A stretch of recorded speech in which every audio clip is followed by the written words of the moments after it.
Ja, z Glorijo sva že več kot 10 let poročena in se še vedno spomnim prvega dne, ko sva si rekla da sva si dala obljubo, zvestobo drug drugemu, ampak seveda s tem, ko si daš zvestobo in obljubo drug drugemu, ne pomeni, da bo življenje vsak dan v rosah, ker Glorija seveda ima drugačne stvari razume, drugače doživlja kot jaz, in seveda včasih pripelje to do nesporazuma, do konflikta, kot to ve vsak par, in nama je zelo pomagala ta predavanje, in sicer o ljubezni in spoštovanju. Se pravi, moški rabimo spoštovanje, žene pa morajo biti ljubljene oziroma potrebujejo ljubezen. In ko je moja žena, ko je moja Glorija ljubljena, se počuti ljubljeno z moje strani, me ona spoštuje na vse možne načine.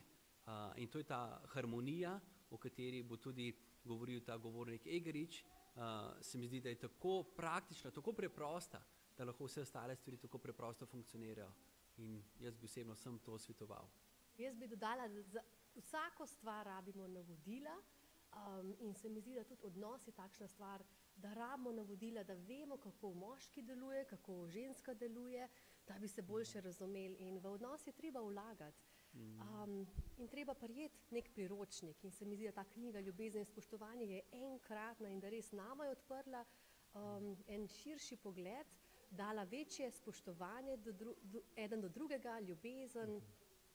In zdaj se neizmerno veseliva, da prideta tudi ta par, da prideta v Slovenijo, da bosta imela predavanje, definitivno greva. Absolutno. In se že veseliva, kaj bova novega slišala, da bova lahko še najin odnos poglobila. Se mi zdi, da to res ni samo za pare, ki imajo težave ali probleme, to je tudi za te, ki želijo še nadaljevati v dobrem odnosu, vztrajati v tem in vlagati v to, da bo res večen ta odnos.